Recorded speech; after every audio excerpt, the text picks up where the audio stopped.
Screaming starts before the water does. It's 7:28 on Saturday morning in Chicago, July 24th, 1915. Chicago River is calm, the sky is cloudy. Cool, misty rain hovers on a damp breeze. And the SS Eastland, packed with 2,500 passengers headed to a company picnic, is starting to lean. Slowly at first, just a few degrees, people laugh nervously, grab the railings, shift their weight, subtly watching for signs of worry in the staff and the crew. And it leans more, a lot more. The laughter stops. On the upper decks, passengers stumble, some fall, others grab onto anything they can. Deck chairs, railings, each other. Parents hold tight their children.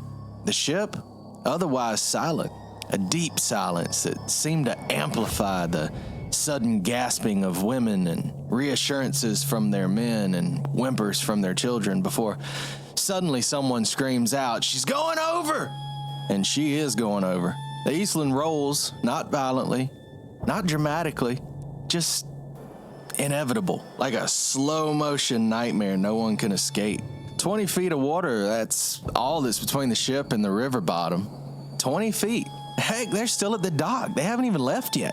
But none of that matters now. Inside the ship, passengers on the main deck realize what's happening. Panic erupts. They rush toward the staircases leading upstairs toward air, toward light, toward escape. But the ship's rolling. Gravity's shifting. The staircases become funnels. Bodies pile up.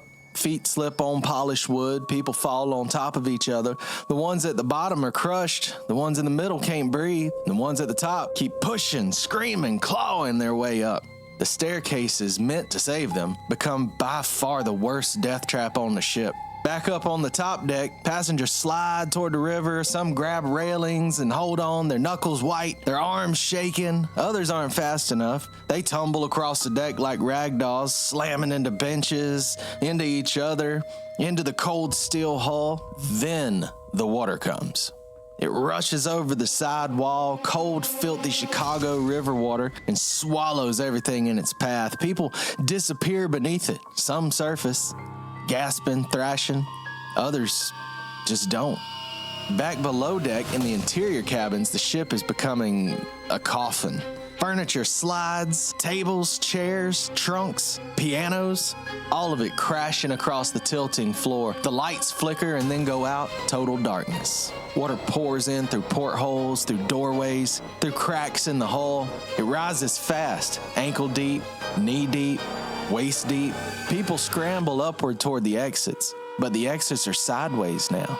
What was once a doorway is now a hole in the ceiling. What was once a staircase, now an underwater maze packed with human bodies. Some are killed instantly, crushed by sliding debris, by fallen bodies, by the ship itself turning against them. Many drown, and perhaps just as many are suffocated, crushed beneath the weight of panicking passengers or displaced elegant room decor. Outside on the dock, the crowds that gathered to see them off are screaming. Fathers dive into the river, dock workers throwing ropes and life rafts. Police officers wade in, pulling bodies from the churning water, some alive, some not. A woman floats by, face down, her dress billowing out like a jellyfish around her. A child's shoe bobs on the surface. A man clings to a lifeless young body, his eyes wide, his mouth open in a silent scream. And still the Eastland keeps rolling, slowly, steadily, inevitably, silently, until finally it stops. The ship is on its side now, half submerged, in 20 feet of water, at the dock. In the heart of downtown Chicago, hundreds are trapped inside. The survivors, those who made it out, stand dripping on the dock, staring at horror and the hull rising out of the water like a steel whale. And then the crowd starts to realize, this wasn't an accident. This wasn't a storm, a collision, an engine failure. The ship was overloaded, top-heavy, unstable. And the reason? New safety regulations, passed after the Titanic disaster. Regulations designed to save lives. Regulations that required more lifeboats. Lifeboats that made the Eastland too heavy. lifeboats that led to more deaths than the total number of Americans who perished on the Titanic itself. Oh man, guys, welcome to another episode of the Southern Drawl Podcast. This one's a nail biter, guys. If you like this kind of content, make sure you subscribe. Make sure you share with your friends and people you think will like the channel. And let us know in the comments what you think about this story. Who are the heroes? Who are the villains in this story? We're going to jump right back into that story right now, right here on the Southern Drawl Podcast.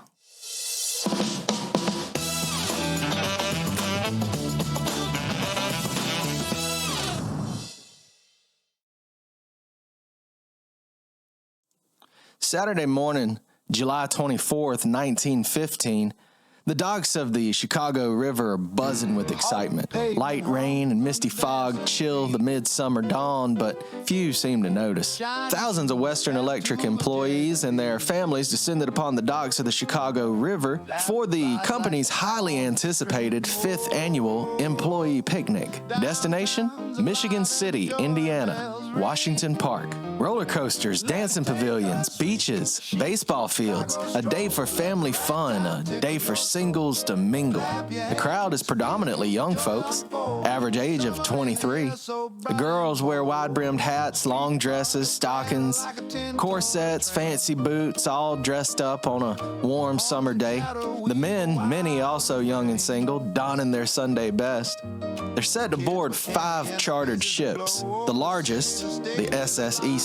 Capacity, 2,500 passengers. This morning, she's packed full. People cram into every deck, laughing, waving at the crowds on shore, jostling for the best view as photographers snap pictures.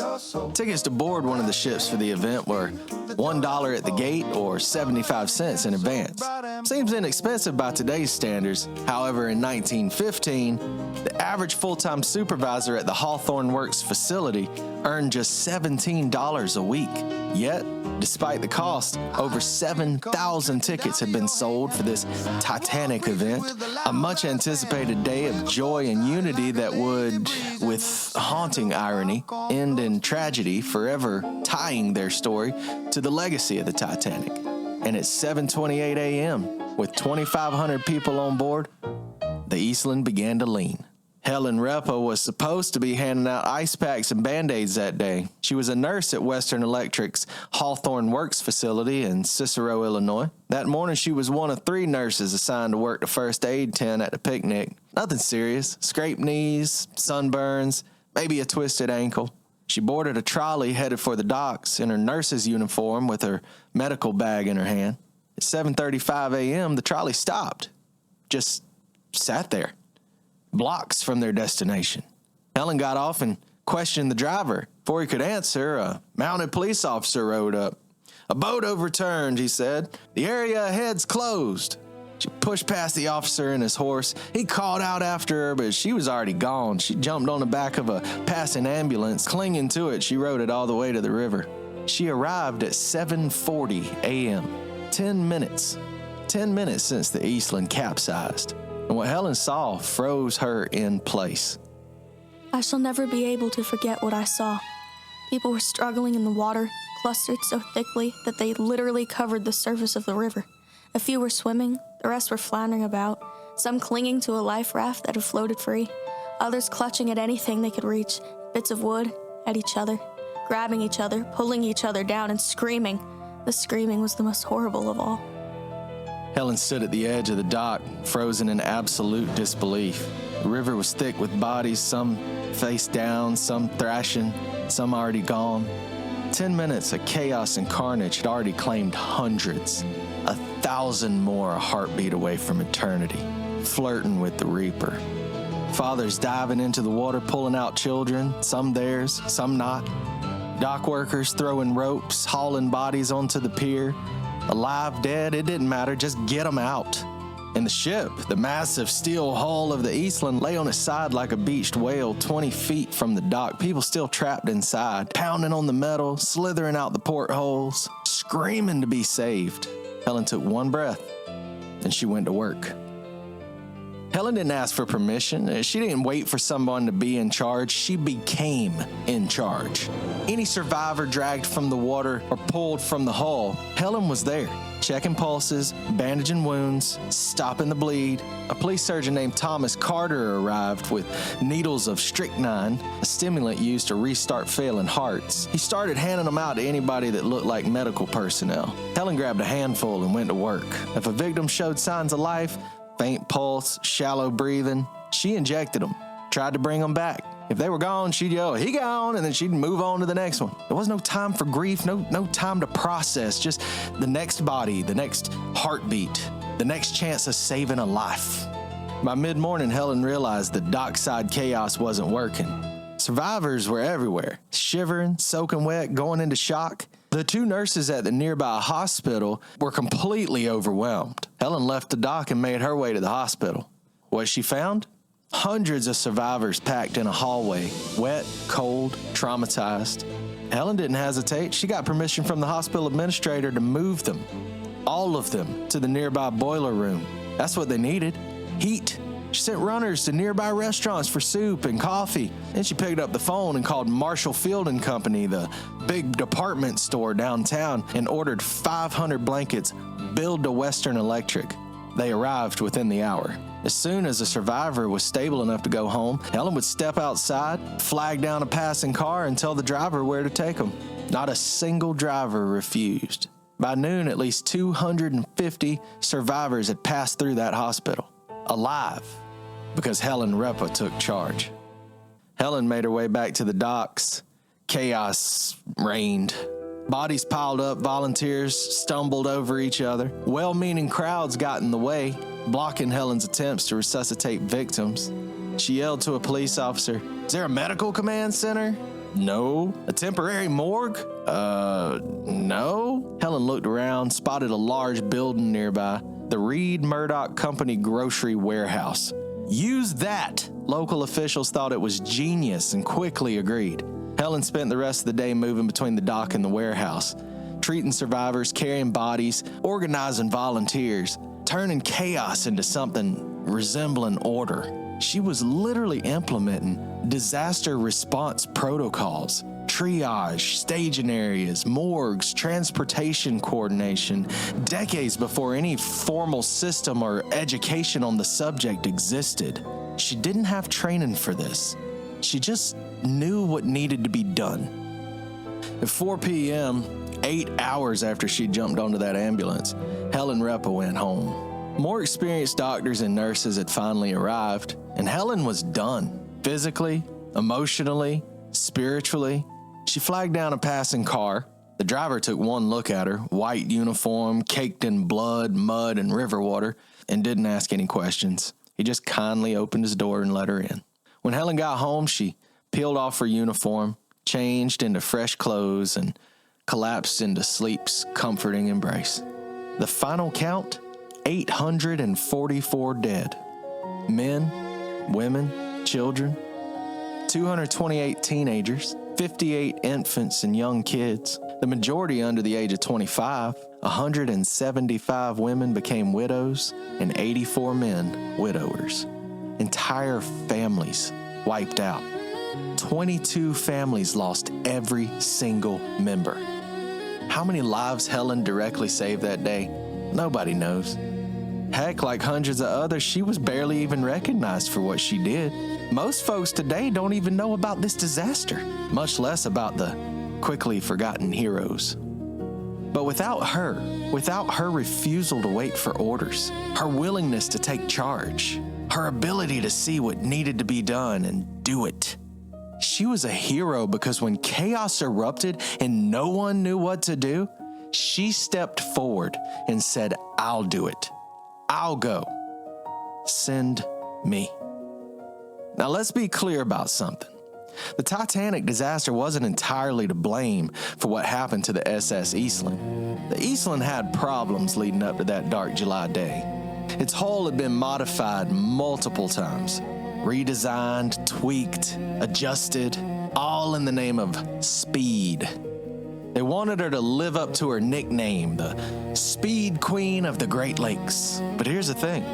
The Eastland was originally designed to carry fruit, produce, maybe 500 workers, not 2,500 passengers and all their belongings, and not to mention all the luxury furnishings, but multiple owners, a lust for profit, and a blatant disregard for safety regulations turned the Eastland into something unstable, something dangerous.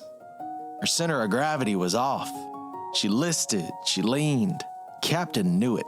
Crew members knew it. But money talked louder than safety. Then the Titanic shocked the world. April 1912, 1,500 dead. The masses were horrified. Government scrambled to respond. This could never happen again. And the solution? More lifeboats. Every ship needed more lifeboats. So the Eastland, already dangerously top-heavy, already unstable, was retrofitted with additional lifeboats, heavy lifeboats, mounted high up on the upper deck. Ironically, the regulations designed to save lives became the final ingredient in a recipe for disaster. On July 24th, 1915, those lifeboats, those symbols of safety, those government-mandated protections, contributed to the deaths of 844 people. You know, there's a verse in Romans that says, the very commandment that was intended to bring life actually brought death.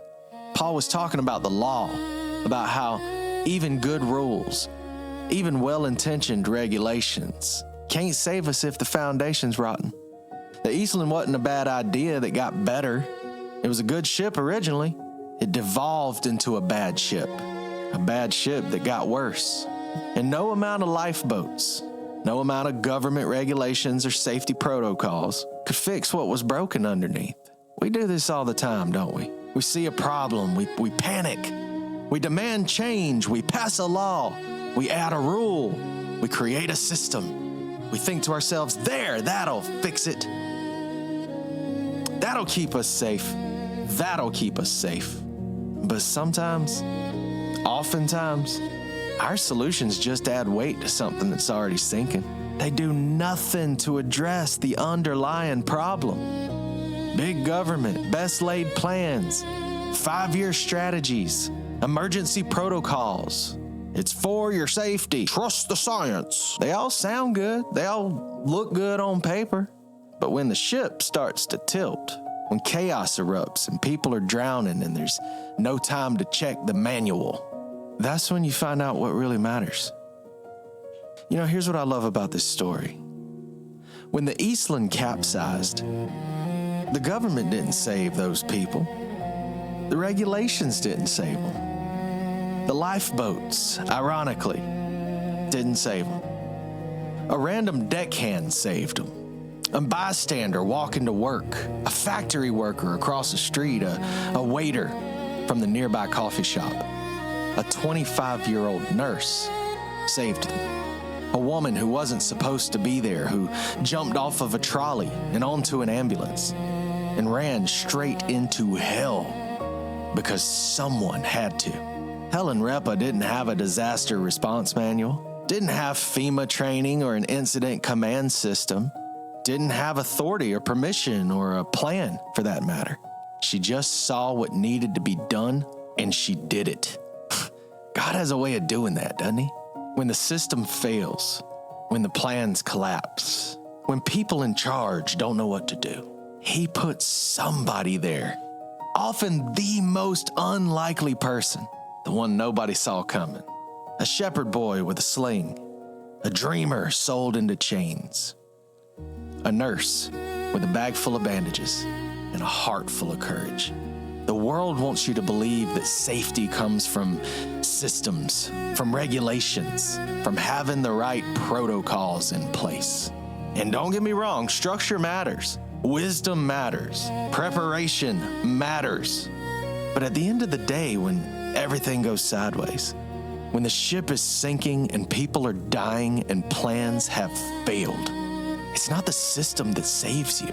It's the person that steps forward when everyone else sinks back. It's the one who says, I'll do it.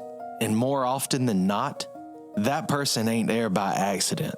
They're there because God put them there. So yeah, make your plans, follow the rules, do what's wise and smart. Don't be a dummy, But don't put your faith in systems. Don't trust the lifeboats just because you see them up there. Because when the water rises and the ship goes down, the only thing that'll matter is whether you trusted man's best laid plans or in the God who's been putting the right people in the right place at the right time from the beginning of time. You see, that's the good news, my friend. The ship may sink, but God is still in control. And I can tell you from experience, He's already sent someone to pull you out of the water. Man, wow, guys, what an awesome story. This Helen girl, man, I got to tell you, Helen Repa, look her up, dude. She is incredible. A true faceless hero. We got to put a face to her. We got to tell her story, man. She is a true hero, did amazing things for her fellow man. Are you out there doing amazing things for your fellow man? I can tell you right now, the greatest gift you can give to anyone is free. It's free to you. It's free to them. It's free to everyone. That is the gospel of Jesus Christ. The knowledge that God loves you so much that He gave His only Son, that whosoever believes in Him shall be saved and forgiven of his sin. Guys, thank you for watching this episode. Make sure you subscribe. Make sure you share the channel. And also comment below. We want to hear from you guys. We don't hear from you enough. Get in the comments. Let's chat. Until next time, be free, be blessed. Peace. Blindly walking, I'm so lost. Gone for quite some time, forgetting all that I once loved. Feel like I died.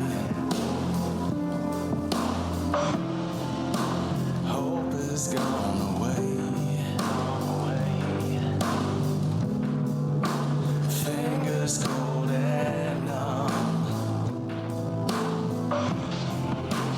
Eyes fade into white. Darkness overcomes.